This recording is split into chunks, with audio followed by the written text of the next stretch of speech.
Hi everyone, and welcome back to my writing channel. So today I kind of want to talk to you guys about writing unreliable narrators and just some like tips that I have for that. So the character in my novel, Roses Are Dead, is a very unreliable narrator. So the novel is, I'll tell you about what the book is about. It's about a group of teenagers who die and are given an opportunity to go back in time and fix their past mistakes, solve their own murders, just really become better people. But the catch is that only one of them gets a second chance at life, and whoever proves that they are a better person than the others, whoever fixes the most of their past mistakes, is the one who gets that second chance. So that's kind of the plot of the book. And yeah, I just kind of want to talk about writing unreliable narrators.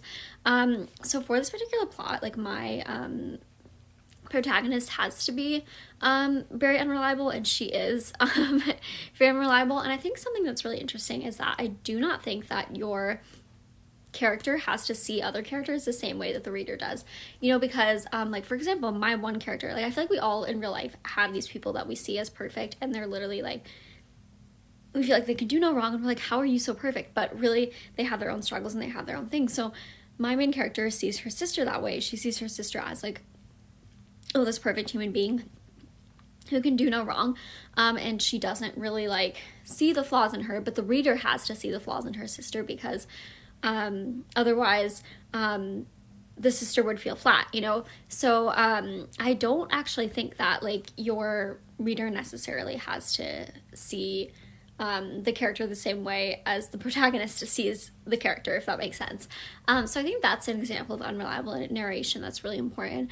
I think also a form of unreliable narration is how the character sees themselves. Like even I remember in The Outsiders, like when I was reading it, Ponyboy, like he's supposed to be really good looking and stuff, but you wouldn't know that from reading The Outsiders. Like I had to read the spin-off novel that was Then This Is Now, and even one of the characters says, like, I don't think he knows how good looking he was, or whatever. And Ponyboy was very insecure, I feel like, about his appearance, and like we never really saw that like he thought he was attractive. So like we never thought that he was as good looking as Soda or anything.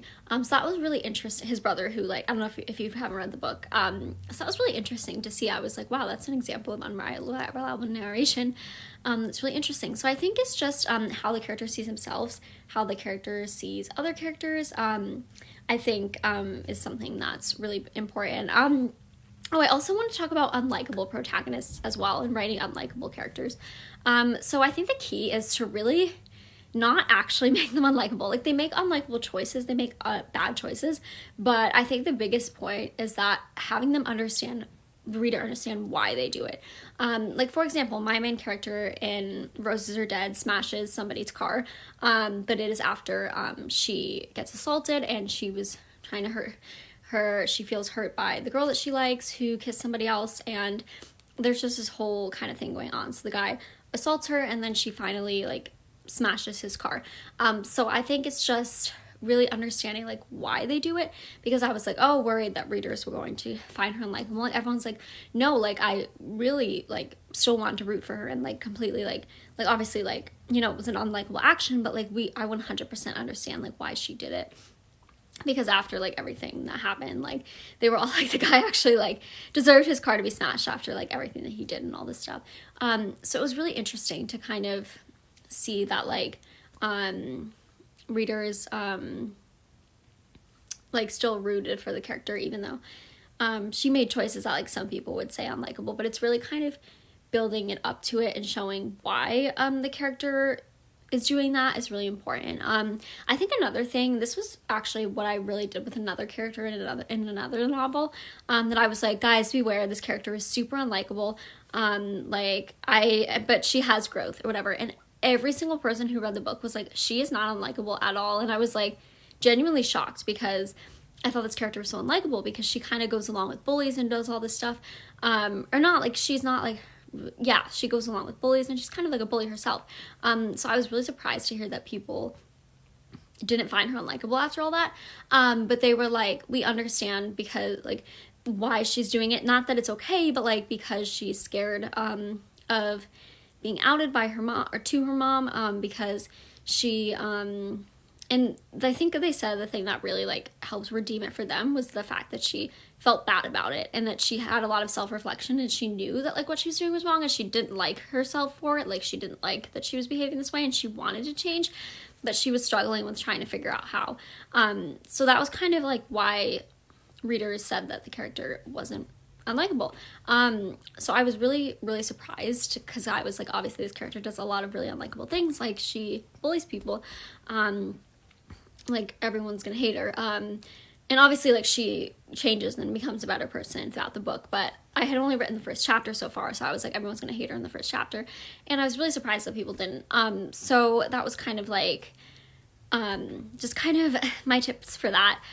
So yeah, thank you so much for listening. I really hope that that was helpful, and I hope nothing comes across as like offensive at all here. I don't know, I just always kind of worry about the way I talk about certain heavy subjects in books and stuff. So yeah, but I just kind of wanted to share that. Those are my tips and tricks for writing unlikable and unreliable narrators. And my biggest tip, like I said, for the unlikable thing is to not actually make them unlikable to the reader. But maybe it's funny. My sister actually said something that was really interesting to me. She was like, my favorite characters are the characters that I would never be friends with in real life, but I love reading about them because they're so interesting. So I think that that's something with unlikable characters that kind of comes across like that. Like it's not necessarily somebody that you want to hang out with in real life, but they're really interesting to read about. So that's kind of like another interesting point that she said about that. But yeah, thank you so much for listening, and I hope you guys all have a fantastic day. Bye.